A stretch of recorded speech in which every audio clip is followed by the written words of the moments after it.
Então, bem-vindos à 19ª aula do curso de BFST e de Denormalização Algébrica.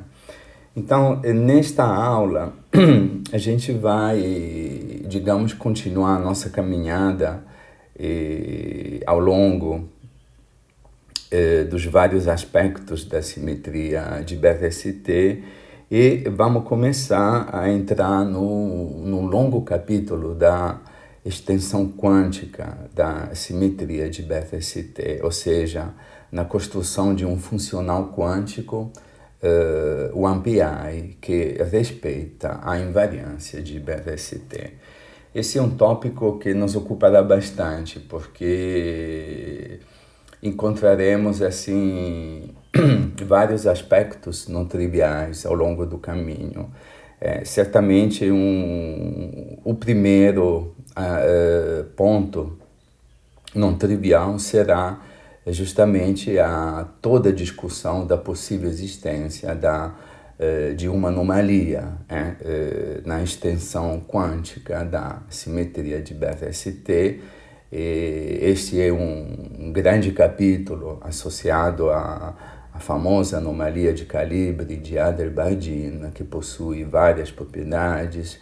Então, em princípio, a simetria BFST a um nível quântico, dependendo do modelo, do conteúdo de campos e do tipo de interação que se considera, apresenta um obstáculo intrínseco que é a anomalia de calibre de Adler-Bardeen. Então a gente vai se debruçar bastante sobre isso, vamos ver qual é a forma dessa anomalia, a condição de consistência que ela obedece, e o famoso teorema de Adler-Bardeen associado a essa anomalia, que é um teorema um pouco diferente do teorema de Adler-Bardeen associado à anomalia 1, que nós já vimos no caso da QED, e a anomalia 1 tem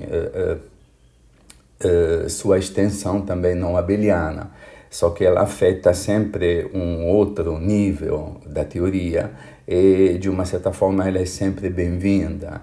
Então, temos dois teoremas de Adler-Bardeen. O primeiro associado à anomalia 1, que vai estar associada ao setor quiral da teoria, e um outro setor, como vimos no exemplo da QED, e depois a anomalia de calibre, a anomalia que pode acontecer no setor de calibre, na extensão da simetria BFST ao nível quântico, e que, portanto, essa é uma anomalia muito delicada, porque ela pode invalidar justamente toda a construção quântica da invariância BFST, e isso pode ter reflexos muito perigosos, por exemplo, sobre toda a construção que foi apresentada na aula anterior sobre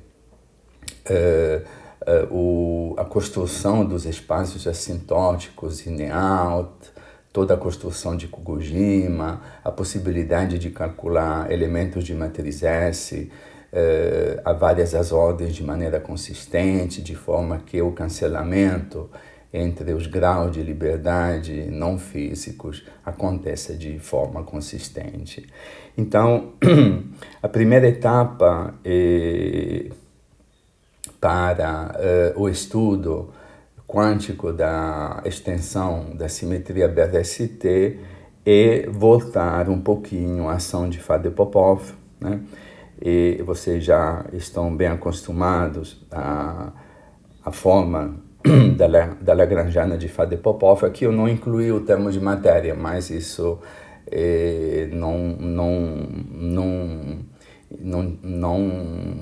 não tira a generalidade das identidades que a gente vai escrever daqui para frente. E, de qualquer maneira, pode sempre ser introduzido de forma simples. E, de fato, na próxima aula, a gente vai introduzir justamente um campo espinorial quiral, né, com uma quiralidade só, justamente para tentar dificultar um pouquinho a vida e justamente para mostrar como e a anomalia de Hadr-Bardeen no setor de calibre pode surgir.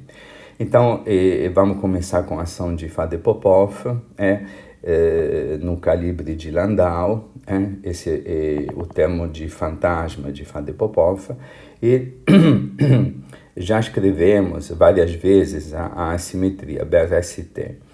E como eu já frisei também nas aulas passadas, a assimetria de BRST, ela, além de ser uma simetria exata da ação de Faddeev-Popov, e além de possuir a propriedade de nilpotência, ela tem uma outra, terceira propriedade importante. Ela é uma simetria não linear. E da onde vem a não linearidade? É suficiente olhar, por exemplo, para a transformação de calibre de BRST do campo de calibre. Surge esse operador aqui, que é um produto no mesmo ponto do campo de calibre com o Ghost de Faddeev-Popov e, portanto, esse objeto aqui é um operador composto. Um segundo operador composto surge na lei de transformação do Ghost. O Ghost é transformado basicamente no produto antissimétricos de dois Ghosts. Essa transformação aqui é realmente muito particular e eu terei o prazer de utilizar alguns comentários sobre essa transformação aqui que nos foram enviados assim pelo próprio Storan na ocasião de um prêmio que a simetria BRST ganhou alguns anos atrás, né? Então, essa é uma transformação muito particular e o campo de Faddeev-Popov é transformado num operador composto. E, finalmente, um anti-Ghost e o campo de Nakanishi-Lautup sofrem transformações lineares. Portanto, na hora de poder escrever a identidade de Ward associada à simetria BRST, temos que levar em consideração a existência de transformações não lineares e, portanto, de operadores compostos. No caso específico da simetria de BRST, isso não é muito complexo, não é tão complicado, justamente pelo fato de que a simetria BRST é nilpotente. Então, é suficiente só introduzir um conjunto de fontes externas associadas a este operador composto, e não vamos precisar de introduzir ulteriores fontes externas, porque justamente o quadrado desta transformação aqui é zero, o S ao quadrado desta transformação aqui é zero e, portanto, não teremos o surgimento de novos operadores compostos. Então, a nilpotência é algo extremamente importante na hora de escrever a identidade de Ward associada à invariância de BRS, justamente porque o número de fontes externas associadas à existência de operadores compostos é reduzida pelo fato de que o operador S é nilpotente. Então, a identidade de Ward, que expressa em forma funcional a invariância de BRST e que será objeto de estudo via princípio de ação quântica a partir da próxima aula, é conhecida com o nome de identidade de Slavnov-Taylor. Essas são as identidades de Ward associadas à invariância de BRST. Então, vamos dar uma olhada na construção das identidades de Slavnov-Taylor. Então, como já frisei anteriormente, temos que tomar cuidado na hora da construção dessas identidades, porque justamente a variação de BRS do campo AMI e do campo C são não lineares. Isso significa que quando formos considerar funções de Green que tem, por exemplo, campos de calibre, por exemplo, campos fantasmas, como mencionei, os campos fantasmas não são físicos no sentido de que não existe uma matriz S associada ao decaimento de um fantasma, um espalhamento, isso não existe, são campos que se propagam só no interior dos loops, dos diagramas de Feynman, e não possuem linhas externas físicas correspondentes a processos de decaimento, processos físicos. No entanto, os campos fantasmas, tanto os campos fantasmas quanto o campo de calibre, entram dentro das funções de Green, que são calculadas via diagrama de Feynman. Então, por exemplo, o fato que a transformação do campo de Ghost é não linear faz com que, por exemplo, esta função de Green, aqui temos a inserção, vocês podem ver que o primeiro termo é a inserção da variação do campo fantasma.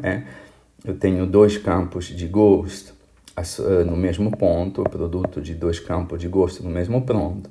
E se eu calculo essa função, essa inserção aqui com, por exemplo, dois campos antifantasmas, calculo esta função de Green aqui, deixo inclusive este cálculo a um loop, é bastante simples. Entender inclusive qual é o diagrama a um loop que contribui a esta função de Green.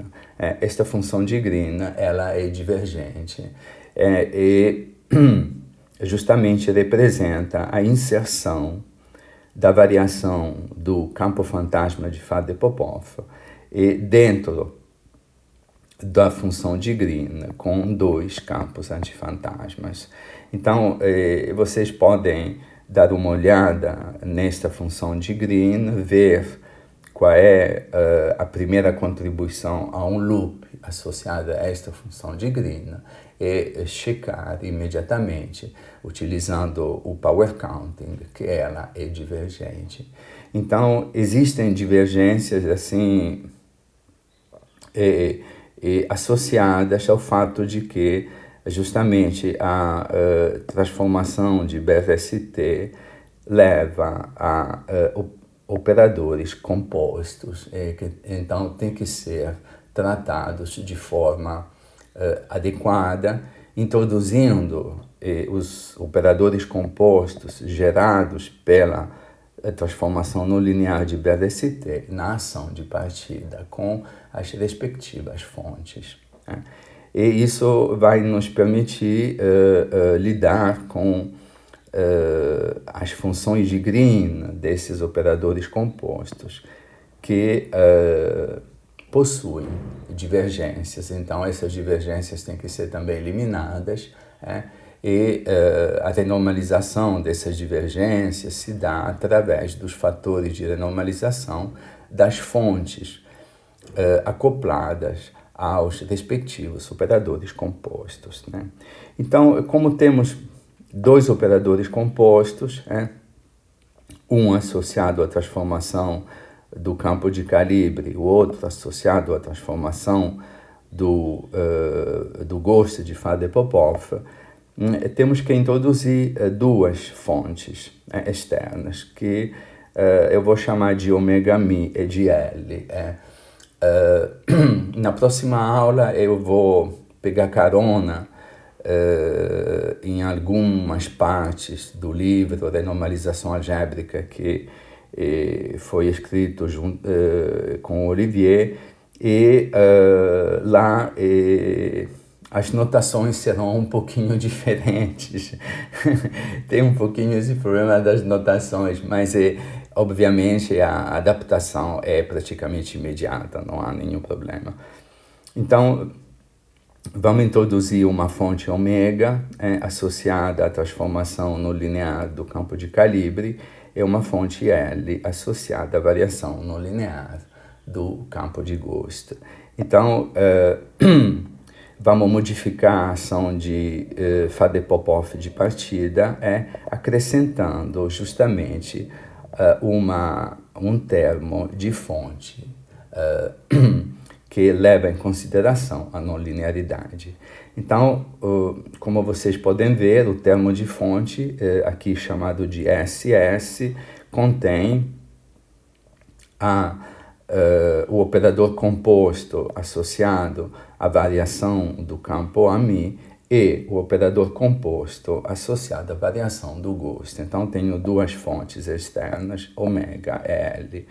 E aqui temos, assim como a variação do campo de calibre e a derivada covariante de C, como a segunda variação da derivada covariante de C é nula por causa da nilpotência, e a mesma coisa acontece com a variação segunda do operador C ao quadrado.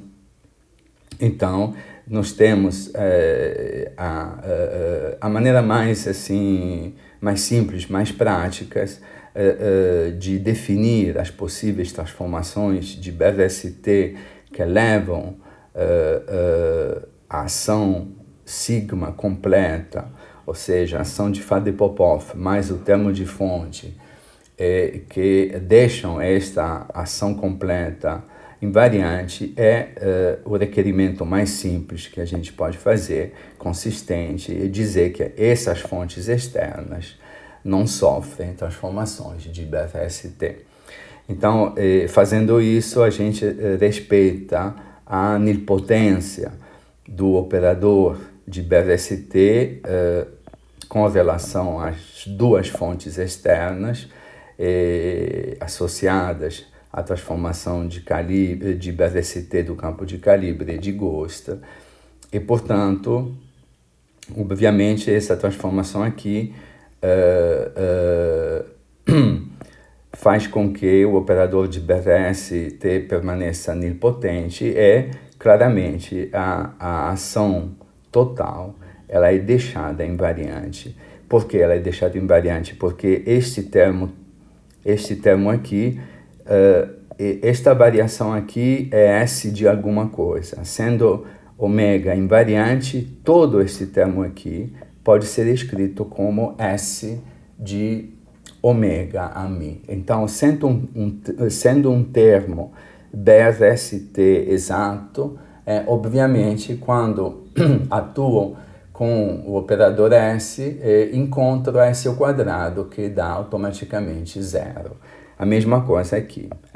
Então, introduzindo as duas fontes, ômega e L, desta forma aqui, eu garanto a nilpotência do operador S e, ao mesmo tempo, a invariância da ação completa sigma com relação às transformações de BRST, que agora inclui também as fontes externas.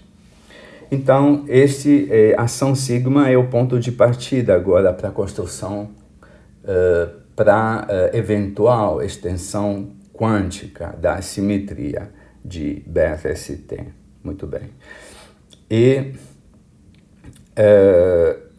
podemos, assim, introduzir os funcionais geradores, por exemplo, o funcional gerador das funções conexas, a gente introduz sempre da mesma maneira. Tem a ação de Faddeev-Popov, tem o termo de fontes, e depois tem a transformada de Legendre com relação aos campos. Então, a transformada de Legendre se dá com relação ao campo A, ao campo de Faddeev-Popov, o antigosto, ao campo B, mas as fontes a ômega L, como já sabemos, se deixam, assim, não entram na transformação de Legendre. Então, por exemplo, utilizando o funcional gerador, o exercício que o exercício do cálculo desta função de correlação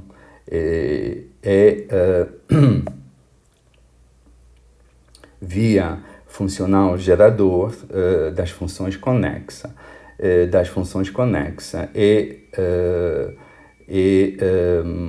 obtido calculando a derivada terceira do funcional conexo com relação às fontes do campo antifantasma e a fonte do operador composto. Então, calculando as derivadas do funcional conexo e depois colocando todas as fontes iguais a zero, eu vou obter a função conexa que eu mencionei anteriormente.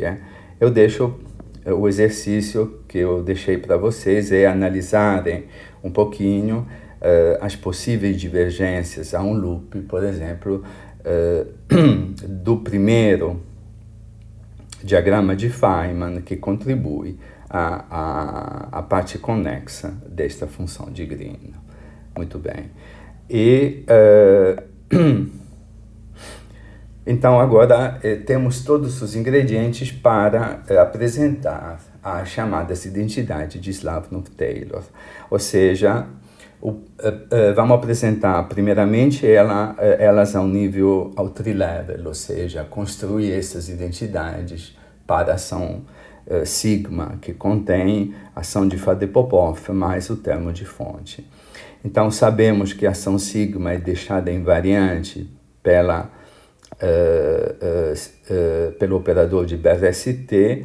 Então, essa invariância da ação sigma com relação ao operador de BRST pode ser escrita de forma funcional. E a forma funcional, justamente, é a chamada identidade de Slavnov-Taylor ao tree-level, ou seja, para a ação sigma ao tree-level.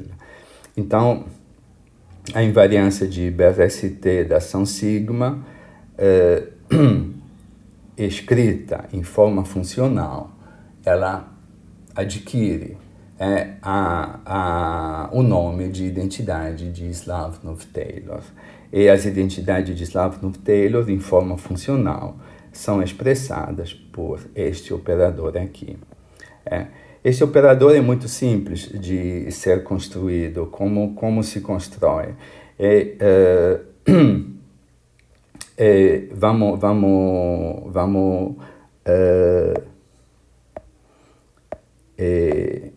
muito simples. Eu vou dar um pequeno... Então, como se constrói? A gente, digamos, tem uma ação sigma, que é a ação de Faddeev-Popov, mas depois temos menos ômega mi S de AMI mais L S de C. E todo este termo aqui, este termo é S invariante. A variação deste termo aqui, S de AMI mais L S de C, é igual a zero. Então, a gente tem a identidade S de C igual a zero. O que significa essa identidade?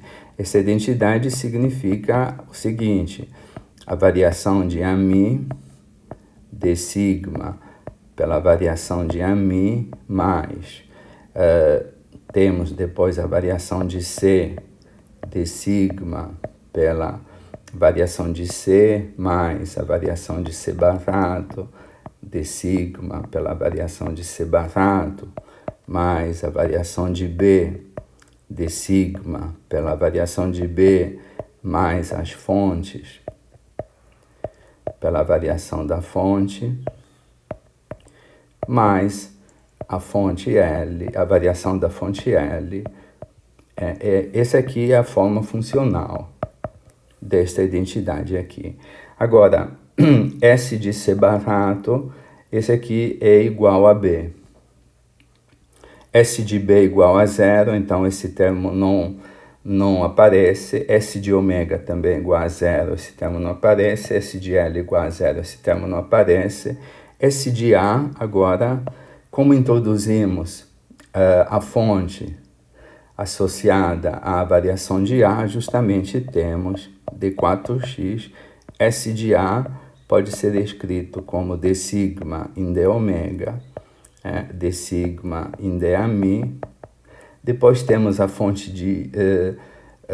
da variação de C, que é L, então podemos escrever D sigma em DL, D sigma em DC, mais B D sigma em DC, que vem deste termo aqui, é isso tudo aqui igual a zero.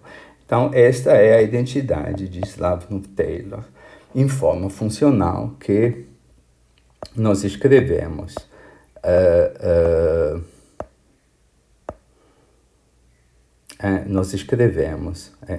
Essa é a identidade de Slavnov-Taylor. E essa identidade será o ponto de partida para a análise quântica da extensão da simetria de BRST e de todas essas propriedades que ela vai acarretar ao nível quântico. Por exemplo, temos o grande capítulo das anomalias, temos o contratermo invariante para ver como se dá a renormalização dos campos,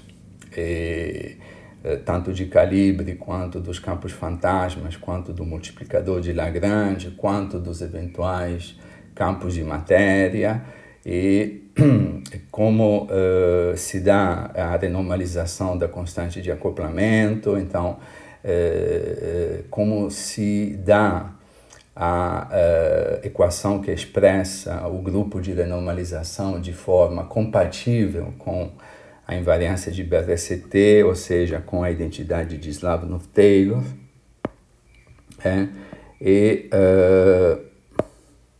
Portanto, esta identidade aqui será o ponto de partida para toda a análise dos aspectos quânticos associados à simetria de BRST. E uma vez que a gente introduziu a identidade de Slavnov-Taylor, esse aqui o operador S sigma associado à identidade de Slavnov-Taylor ao tri-level, vamos introduzir um segundo operador, que é chamado de operador linearizado. O operador linearizado, B sigma, ele é definido desta forma aqui. Ele entra de forma natural na hora de estudarmos as correções quânticas, a extensão a um nível quântico da identidade de Slavnov-Taylor. Então, esse operador, de fato, nos acompanhará até o fim do curso. Esse é o operador linearizado. E linearizado por quê? Porque ele, observem que a identidade de Slavnov-Taylor, ela é não linear. Ela aqui tem um termo quadrático na ação. Muito bem. O operador linearizado justamente é linear na ação. A construção desse operador é muito simples, é imediata. A gente vai ver no final da aula um exercício bem interessante associado a esse operador. Então, temos a identidade de Slavnov-Taylor ao tri-level e temos o operador linearizado nilpotente associado a esta identidade aqui. Esse operador aqui, o operador linearizado, possui a propriedade de ser nilpotente. Isso é muito fácil de entender, porque basicamente esse operador reflete justamente o operador de BRST, que é exatamente nilpotente. Essa propriedade aqui a gente vai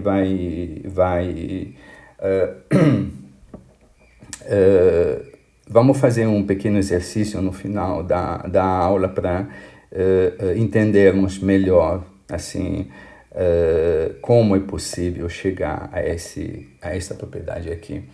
Agora, uma coisa muito importante que eu queria frisar é o fato de que a identidade de Slavnov-Taylor é perfeitamente compatível com o princípio de ação quântica.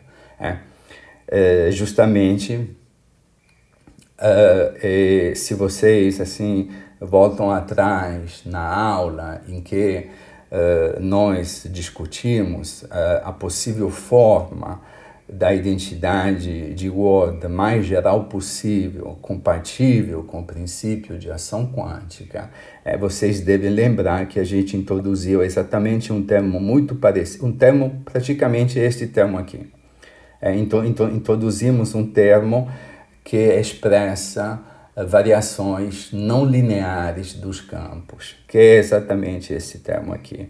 Aqui esse termo é escrito em termos do campo de calibre e da variação da fonte associada à transformação de BRST do campo de calibre, mas este termo aqui, se vocês voltam na aula em que nós assim, entramos nos detalhes da identidade de Ward mais geral possível, compatível com o princípio de ação quântica, é muito fácil reconhecer que este termo aqui está completamente, inteiramente contemplado no princípio de ação quântica.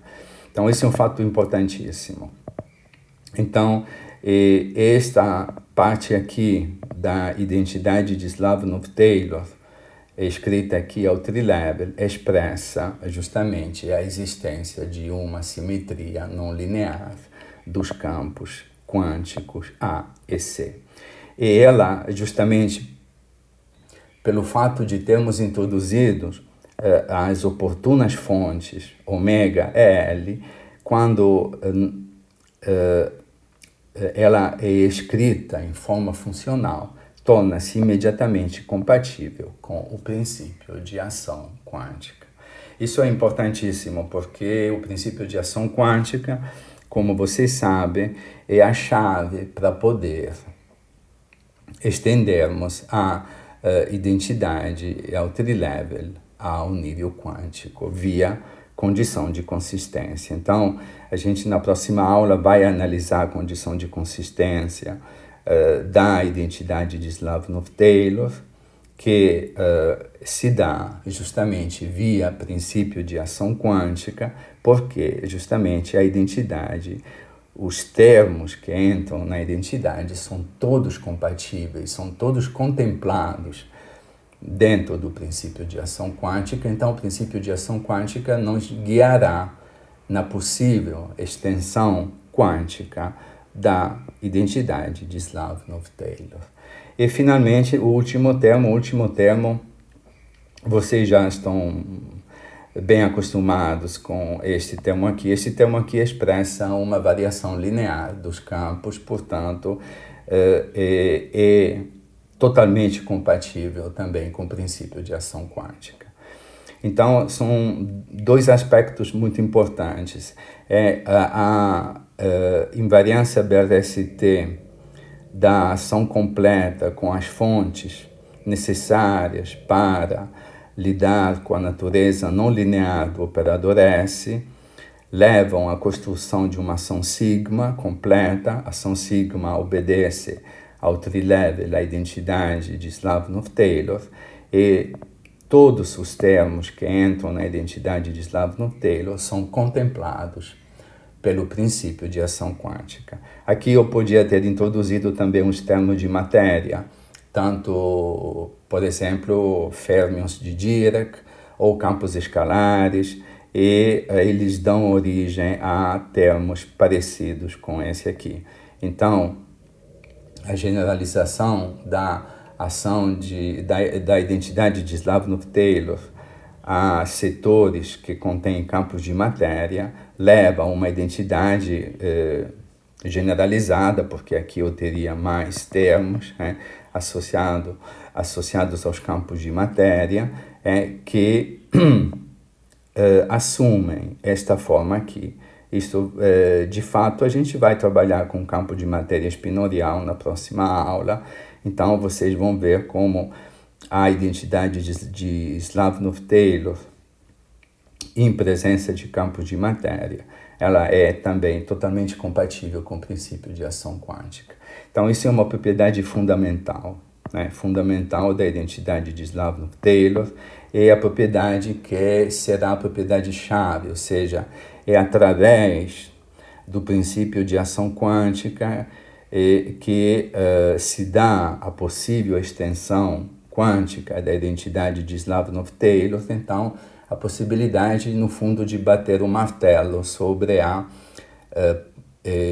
existência da extensão quântica da identidade de Slavnov-Taylor, com todas as suas implicações, por exemplo, ao cálculo consistente de todas as funções de Green, e em particular aquelas que entram nos elementos de matriz S, e por aí vai.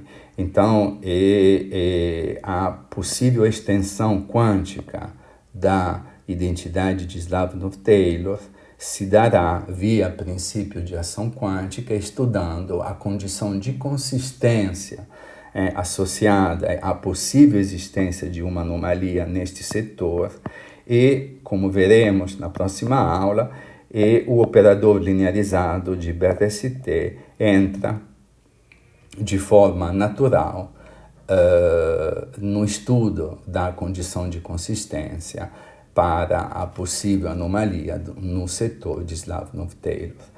Uma coisa importante é reparar que esse operador aqui é nilpotente, portanto, define uma cohomologia, né? E qual é a cohomologia que nos interessa? É justamente a cohomologia desse operador no espaço dos campos, que são polinômios integrados locais de dimensão 4, em todos os campos quânticos, o campo AMI, o campo B, o campo C separato, e depois nas fontes ômega L e nas derivadas espaço-temporais dessas variáveis. Portanto, teremos que analisar daqui para frente as classes de cohomologia desse operador, do operador linearizado nesse espaço dos polinômios de dimensão 4 em todas as variáveis, A, ômega, C, C barato, B, o antigost e os campos de matéria, respectivas fontes, e ver o que acontece com essas classes de cohomologia, se, por exemplo, tem uma obstrução no setor de número de Ghost 1, isso será o primeiro passo, estudar a existência de cohomologias, de classe de cohomologia não triviais no setor de número de Ghost 1. Isso é o primeiro passo, isso corresponde a estudar a condição de consistência de Wessels-Zumino associada a esse operador aqui, e a possível existência de uma solução não trivial estará associada à existência de uma anomalia no setor de calibre, no setor da identidade de Slavnov-Taylor. Porque a cohomologia no setor com número de Ghost 1 é muito simples, porque o operador de Slavnov-Taylor ele aumenta de uma unidade o número de Ghost, exatamente como o operador de BRST. O operador de BRST ele aumenta o número de Ghost. O campo A tem número de Ghost 0, a transformada do campo A tem número de Ghost 1. Aqui eu tenho número de Ghost 1, aqui número de Ghost 2, número de Ghost menos 1, 0, 0, 0. Então, aumenta o número de Ghost. A identidade de Slavnov-Taylor, reparem que aqui ômega tem número de Ghost menos 1, Por quê? Porque está associado a algo que tem número de Ghost mais 1, que é a variação do campo A. Então, ômega tem número de Ghost menos 1, L tem número de gosto menos 2, porque está associado a algo que tem número de gosto 2. E a ação total tem que ter número de gosto 0. Portanto, ômega tem número de gosto menos 1, L tem número de gosto 2. E, então, este termo aqui, como ômega tem número de gosto menos 1, a variação com relação a ômega tem número de gosto mais 1. Então, a identidade de Slavnov-Taylor carrega número de gosto mais 1. Este termo aqui também carrega número de gosto mais 1, porque C tem número de gosto 1. Então, esse termo aqui tem número de gosto menos 1. L tem número de gosto menos 2, então esse termo aqui tem número de gosto 2. Então, mais 2 menos 1 dá mais 1. Este termo aqui tem número de gosto menos 1, portanto, leva a algo que tem número de gosto 1. Portanto, a identidade de Slavnov-Taylor, no sentido de número de gosto, ela aumenta o número de gosto de uma unidade. Então, se tiver uma anomalia, se tiver uma obstrução que impede a extensão quântica deste operador, ela pertencerá ao setor da cohomologia do operador linearizado com número de gosto 1. O estudo dessa cohomologia será o objeto de várias aulas. Na próxima aula, eu só vou apresentar o resultado geral. Qual é o resultado mais geral da cohomologia no setor 1? Então, qual será a forma mais geral possível para a anomalia de Adler-Bardeen no setor da identidade de Slavnov-Taylor? E uma vez que temos a expressão explícita da anomalia de Adler-Bardeen, surge a grande questão: o que podemos fazer para não ter essa anomalia? Porque essa anomalia iria comprometer toda a consistência do cálculo a ordem mais elevadas das funções de Green, da matriz S, enfim, iria invalidar assim a construção consistente ao nível quântico da teoria. Então, na próxima aula, veremos assim o surgimento da possível anomalia de Adler-Bardeen no setor de calibre, no setor da identidade de Slavnov-Taylor, e depois eu vou dedicar mais 2 aulas à anomalia de Adler-Bardeen para entendermos todos os aspectos dessa anomalia, o famoso teorema de Adler-Bardeen, qual é a origem. De uma certa forma, também tocaremos um pouquinho no ponto da origem topológica dessa anomalia, de como pode se mostrar o famoso teorema de Adler-Bardeen de uma maneira muito elegante, muito geométrica. Eu e Olivier achamos uma maneira muito, assim, bem simples, bem bonita de mostrar o teorema de Adler-Bardeen de uma maneira puramente algébrica. E na época, quando digamos assim, conseguimos assim essa prova puramente algébrica, já existiam outros trabalhos, por exemplo, do Mario Tonin, professor lá de Padova, do Carlo Becchi, e outros trabalhos que já haviam assim mostrado o teorema de não renormalização do coeficiente que aparece na anomalia de Adler-Bardeen, utilizando justamente as identidades de Slavnov-Taylor, porém, nesses trabalhos se chega a um certo momento em que é preciso fazer um cálculo explícito de uma certa dimensão anômala. E nos trabalhos que eu e Olivier fizemos, esse cálculo, de uma certa forma, pode ser evitado devido a uma ulterior simetria que nós achamos assim no estudo da anomalia de Adler-Bardeen, que está relacionada com um pouquinho com a origem, da onde vem essa anomalia, e isso nos levará ao estudo das chamadas equações de descidas, né? Que representam uma maneira assim bem bonita, bem sistemática de estudar a cohomologia, digamos, tanto do linearizado quanto do próprio operador de BRST no espaço dos campos assim, de dimensão 4, nas variáveis A, ômega, C, L, C barato B dos campos de matéria. Então, tudo isso a gente vai ver em detalhes, né? Então,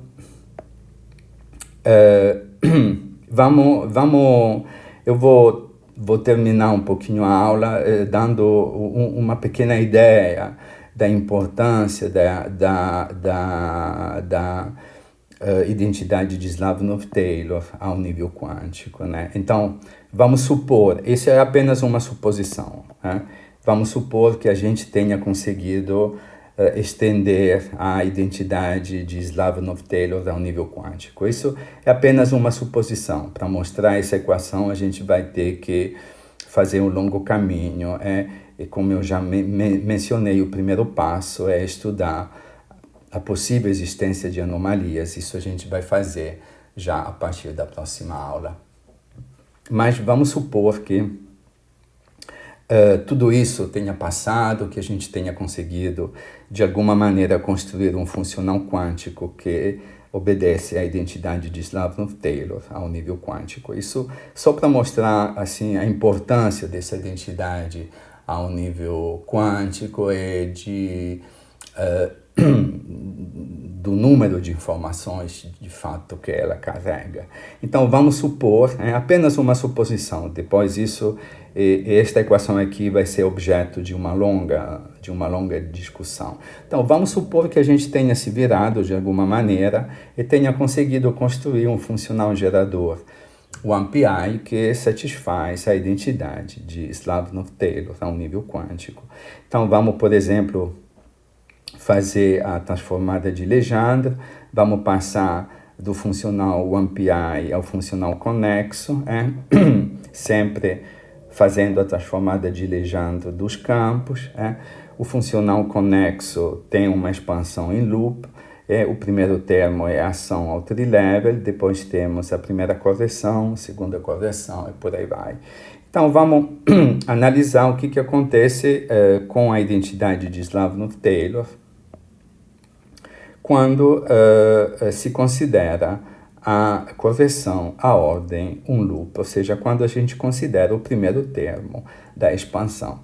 Então, vamos pegar esta expressão aqui, vamos colocá-la aqui e vamos reter só os termos de ordem H cortado, jogando fora os termos de ordem H ao quadrado, H ao cubo. Esses termos serão, eventualmente, podem ser analisados assim, iterativamente, numa sistemática, digamos, iterativa de análise ordem a ordem. Então, vamos nos concentrar no que acontece à primeira ordem, gama 1. Então, vamos pegar a identidade de Slavnov-Taylor e vamos simplesmente descrever ela ao nível H cortado. Então, vamos escrever esta equação aqui ao nível H cortado e não levando em consideração os termos de ordem H cortado ao quadrado. Então, é imediato ver que ao nível um loop, esta equação aqui, ela se escreve desta forma aqui. É imediato ver que aqui aparece o operador linearizado. E isso é muito simples, porque quando eu volto na identidade Slavnov-Taylor e digo que gama é igual a sigma mais H cortado gama 1, todos os termos que contêm sigma vão embora, porque ao trilevel, a ação clássica, ela contém ela satisfaz automaticamente a identidade de Slavnov-Taylor ao tree-level por construção. E, portanto, quando se substituir, quando se faz a substituição gama igual a sigma mais h cortado gama 1 nesta equação aqui, automaticamente se obtém esta equação aqui, sendo que B sigma é exatamente o operador linearizado. E, então, o operador linearizado, e agora como estamos trabalhando como uma ordem explícita, eu posso explicitar alguns termos. Por exemplo, aqui, esse termo aqui não é nada mais do que a variação de sigma com relação à fonte ômega, que é a derivada covariante de C. Esse termo aqui é a variação de sigma com relação à fonte L, que é C ao quadrado, e por aí vai. Então, esse termo aqui é dado por esta expressão aqui. Agora, o que podemos fazer? Podemos fazer várias coisas. Por exemplo, podemos atuar, pegamos esse termo aqui, que sabemos que é igual a zero, porque por hipótese, admitimos assim, por hipótese, digamos, isso ainda tem que ser provado, tem que ser discutido longamente, mas vamos supor que a gente tenha conseguido de alguma maneira chegar a esse ponto aqui. Então, sabemos que B sigma de gama 1 igual a zero, então isso tudo é igual a zero. Então, o que eu posso fazer agora? Eu posso atuar com esse operador teste. Isso é uma maneira que vocês assim vão ver assim em várias ocasiões. A gente tem uma identidade e atua sobre essa identidade com certos operadores testes. O operador teste seleciona exatamente um certo conjunto de funções de Green. Esse conjunto justamente é o conjunto que, por exemplo, pode estar associado ao coeficiente da anomalia de Adler-Bardeen ou outras funções de correlação que a gente queira estudar.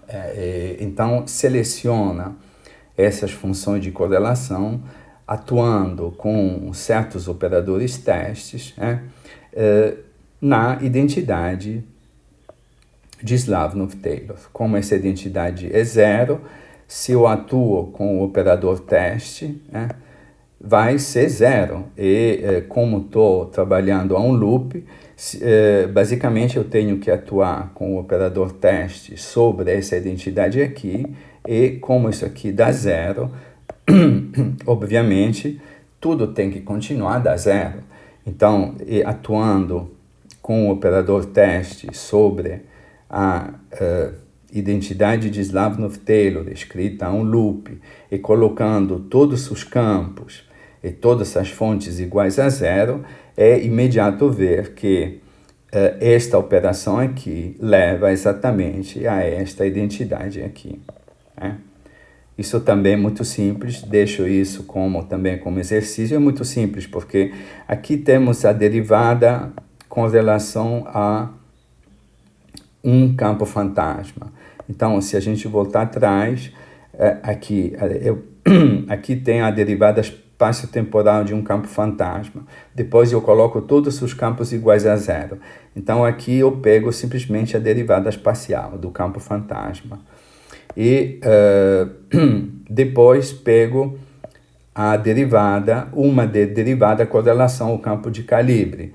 Então, basicamente vai sobrar a derivada espacial deste termo aqui, onde não tem mais o C, porque eu fiz a derivada, e depois vai me sobrar a derivada segunda desse termo aqui, com relação a dois campos de calibre.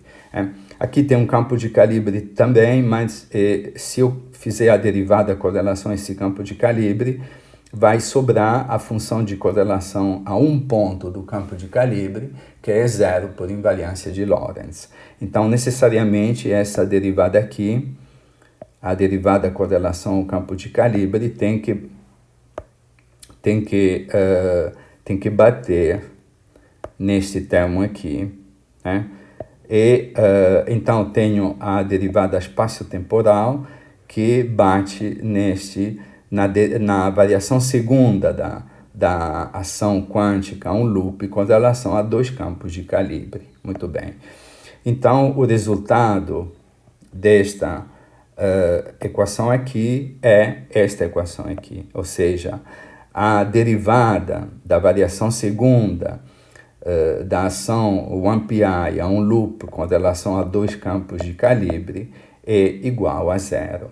E agora, o que é a variação segunda do funcional 1πi a um loop com relação a dois campos de calibre? Não é nada mais do que a famosa polarização do vácuo, né? Então, esta equação aqui nos diz que a polarização do vácuo é transversa, né? É resultado que depois pode ser conferido de forma explícita, fazendo o cálculo a um loop de todos os diagramas de Feynman que entram na polarização do vácuo, ou seja, na função a dois pontos amputada dos diagramas 1πi com duas pernas amputadas do campo de calibre. Então, vocês veem imediatamente como, utilizando a identidade de Slavnov-Taylor, se recuperam praticamente. A identidade de Slavnov-Taylor implica, assim, em todas as propriedades, assim, que das funções de Green que a gente testa depois, fazendo os cálculos explícitos, em particular a polarização, a transversalidade da polarização do vácuo, por exemplo, calculada a um loop via diagramas de Feynman, e a gente já sabe a resposta por causa da identidade de Slavnov-Taylor. Isso é apenas uma pequena aplicação. Então, o que eu quero frisar é realmente a importância desta equação aqui, que, por enquanto, vou frisar mais de uma vez, estamos ainda muito longe de estabelecer. Então, a partir da próxima aula, a gente vai se debruçar sobre a possível extensão quântica desta equação aqui e como se dá a possível extensão, observando que esta identidade aqui está contemplada dentro do princípio de ação quântica. Portanto, vamos utilizar o princípio de ação quântica para analisar todos os possíveis termos de quebra. O princípio de ação quântica vai dizer que, em princípio, para uma escolha genérica do esquema do procedimento de renormalização, aqui temos um termo de quebra, Hn ΔN, que pode surgir a uma certa ordem. Então, temos esse termo de quebra, e usando o fato que o operador B, o operador linearizado é nilpotente, temos uma condição de consistência do termo de quebra, que é equivalente exatamente à condição de consistência de Wessels-Zumino para a anomalia de calibre não abeliana, e temos que analisar os detalhes desta condição de consistência, e teremos surpresas. Vai ter uma grande surpresa, e isso vai ser uma discussão muito longa e muito bonita também. Muito bem. Então, é aqui uma primeira aplicação da importância das identidades de Slavnov-Taylor. Depois tem, obviamente, tem os cálculos consistentes de todos os elementos de matriz S, do fato que os graus de liberdade não físicos se combinam para dar uma contribuição nula nos elementos físicos da matriz S. Então, isso praticamente assim representa praticamente a consistência quântica da teoria, a possibilidade de chegarmos a uma teoria consistente, que possa ser calculada ordem a ordem, em que possa ser construída uma matriz S, fazendo todas as ressalvas que fizemos na aula anterior. Em particular, poderia ser um exercício interessantíssimo para quem quiser realmente assim repercorrer todas as etapas, digamos, históricas um pouquinho dos trabalhos originais de BRST, de Kugojima. O ponto de partida aqui, ao invés de ser a ação de Father Popov, digamos, para o termo de Yang Mills, acrescentar aqui, por exemplo, um campo de X na fundamental, ver o que acontece com o mecanismo de X, quantizar a teoria não no calibre de Landau, mas no Eric-Seghage, então ver como todos os campos adquirem massa, então refazer todo o limite assintótico de Kugojima, chegar às identidades de Slavnov-Taylor, nesse caso, mostrar assim, a unitariedade da matriz S, que agora é toda protegida no infravermelho por causa da existência das massas, e assim, refazer toda a construção do espaço de Fock e generalizar a identidade de Slavnov-Taylor a um nível quântico, enfim, refazer exatamente vários anos de história, né? É um exercício realmente assim extremamente bonito de ser feito, né? Então eu vou concluir a aula dando mais um pequeno exercício, um pequeno desafio, né? E será um exercício bastante interessante para a próxima aula, né? E eu quero terminar dando duas propriedades algébricas muito importantes associadas ao operador de Slavnov-Taylor. Então, vamos trabalhar de uma maneira muito simplificada, mas que não tira a generalidade de toda a construção. Então, vamos supor que a gente tenha um funcional f. F é um funcional arbitrário qualquer, não necessariamente ação ao trilevel ou ação gama, o AMPI. É um funcional arbitrário, né? Um funcional qualquer que em princípio não tem nenhuma relação com a ação sigma ou com a ação gama. E a única coisa que a gente requer é que ele tenha número de Ghost zero, embora tudo isso possa ser generalizado também a funcionais que possuam número de Ghost. Mas vamos fazer o exercício em sua forma mais simples. Então, f é um funcional genérico, não necessariamente sigma ou gama, e ele tem número de Ghost zero. E vamos supor que o operador de Slavnov-Taylor associado a f, vamos supor que ele se escreva dessa forma aqui, né? Que é basicamente um pedaço da identidade de Slavnov-Taylor que a gente tem. Tipicamente esse termo aqui. Vocês veem que aqui eu tenho A tem número de Ghost zero, e o campo ômega é anticomutante, tem número de Ghost menos 1. Então, vamos pegar justamente um operador de Slavnov-Taylor em sua,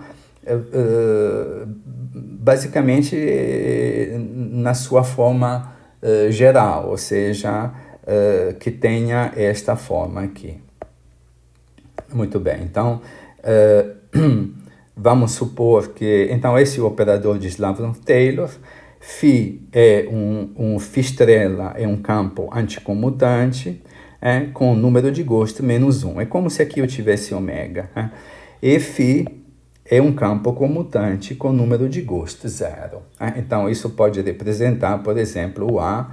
Tipicamente, eu tenho um típico termo da identidade de Slavnov-Taylor, esse termo aqui. Então, vamos pegar uma identidade feita assim, com F, como frisei, sendo um operador, sendo um funcional genérico, com o número de gosto 0.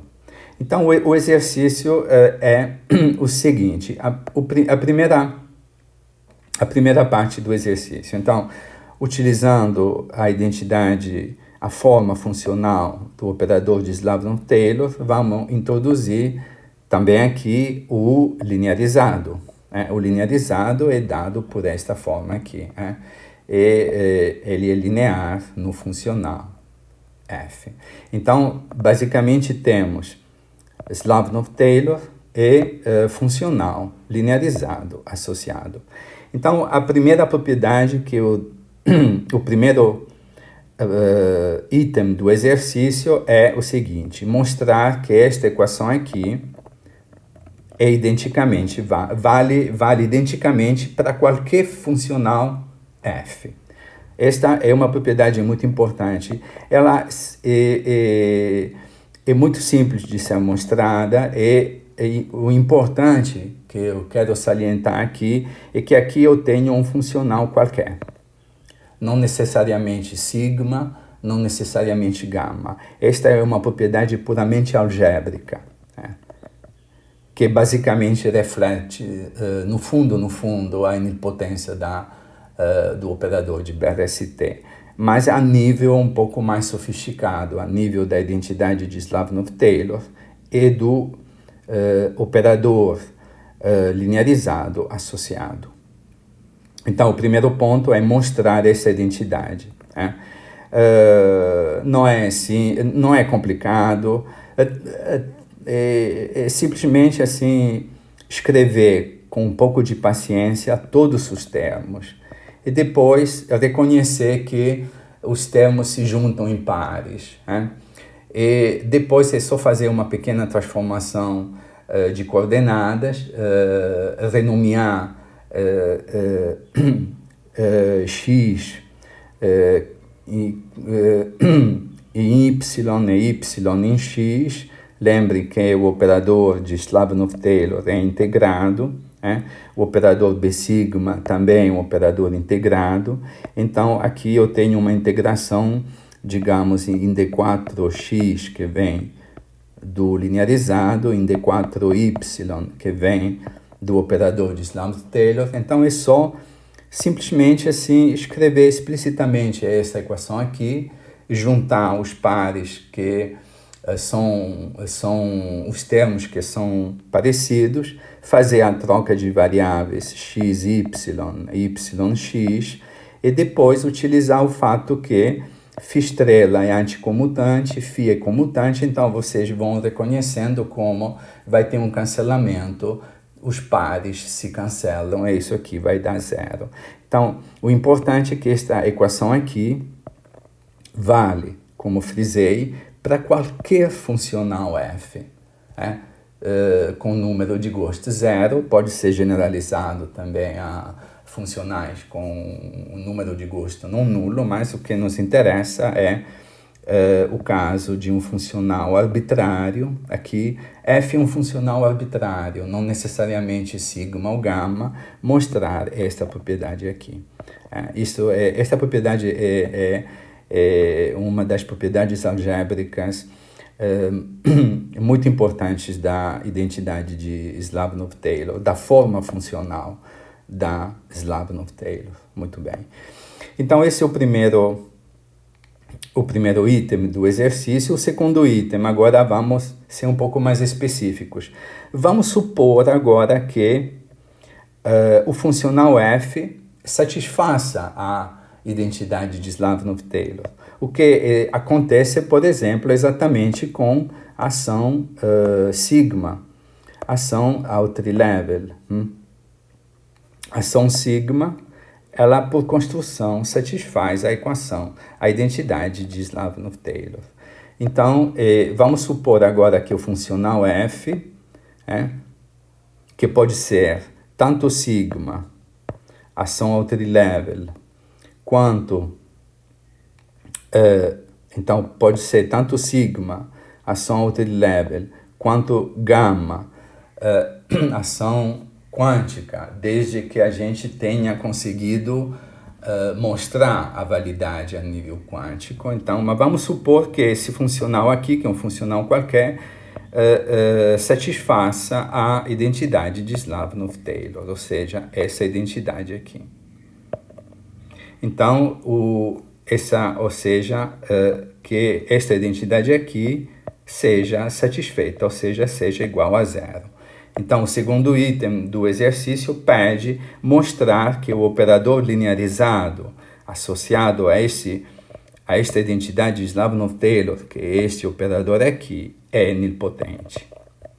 Né? Que é exatamente o que comentamos no caso da ação Alter Level. Então, o segundo item pede que, caso o funcional f satisfaça a identidade de Slavnov-Taylor, este operador aqui é nilpotente. Este exercício é bem interessante, assim, eu deixo um pouco assim em aberto. Este aqui é simples, é só escrever tudo, juntar os pares, ver que eles se anulam. Isso, para quem tiver eventualmente alguma dificuldade, pode consultar aquela referência da nossa colaboradora Nele, da tese da Nele que eu dei na primeira aula. Nos primeiros capítulos da tese da Nele, esse cálculo aqui está explicitado de uma forma muito clara e muito geral mesmo. Mas eu deixo esse exercício aqui, esse exercício é bem interessante também, requer um pouquinho de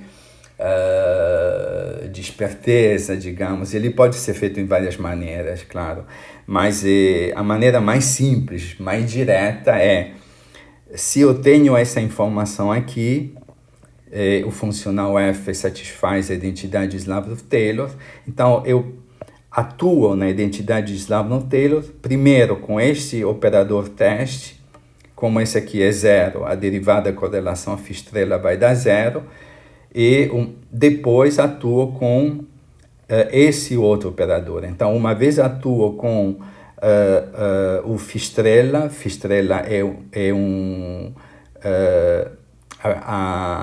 a parte da identidade de Slavnov-Taylor que carrega número de Ghost, e a variável anticomutante, depois faço com relação à variável comutante, e o resultado é muito simples, é basicamente o resultado que a gente quer.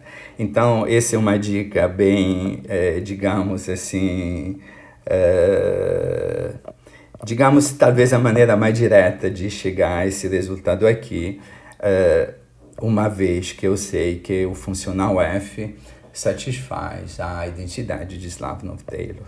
Muito bem, então, nessa aula apresentamos a identidade de Slavnov-Taylor, ao nível level, construímos assim essa identidade, introduzimos o operador linearizado, a propriedade de nilpotência desse operador, que vai ser muito interessante na extensão ao nível quântico da identidade de Slavnov-Taylor. E agora resta o grande desafio de começarmos a discussão quântica da teoria. Então, vamos ver, o primeiro passo será a discussão da extensão da identidade de Slavnov-Taylor e a eventual existência de obstruções, de anomalias. Então, a partir já da próxima aula, a gente vai se deparar com a existência da anomalia de calibre de Adair-Bardeen, e isso levará a toda uma série de perguntas não triviais. O que eu posso fazer quando eu tenho uma anomalia? E as aplicações são bem bonitas, incluindo também a aplicação ao modelo padrão. E isso tudo graças a um teorema muito importante, o teorema de Adair-Bardeen, que diz respeito ao coeficiente da anomalia que pode surgir no setor de calibre. Então, a gente vai ter que entender um pouquinho esse teorema em termos de diagramas, e vão surgir os famosos diagramas triangulares, e vamos ver o que a gente pode fazer assim quando o que podemos fazer para tentar contornar a existência, a possível existência da anomalia de Ader-Bardin. Isso será um grande capítulo e vai permitir mostrar muita coisa assim relevante sobre o operador de BRST, as técnicas que se utilizam para caracterizar a cosmologia deste operador, a origem das anomalias, tanto a anomalia no setor de gauge quanto a anomalia 1, vamos rediscutir a anomalia 1, a generalização da anomalia 1 axial, no caso não abeliano, e isso tudo assim vai mostrar um pouquinho assim toda a força, toda assim todo o conjunto de informações altamente não triviais que o operador de BRST carrega. Então é um bom ponto para parar. Tentem fazer esse exercício aqui. Bom, com essa dica aqui vai ser praticamente quase imediato, mas são 2 pontos importantes que tem que ser lembrados e a partir desses 2 pontos que a gente vai começar a próxima aula. Então é um excelente ponto para terminar. E muito obrigado mais uma vez e a gente vai se ver na próxima aula. Então tenham todos um bom dia. Obrigado.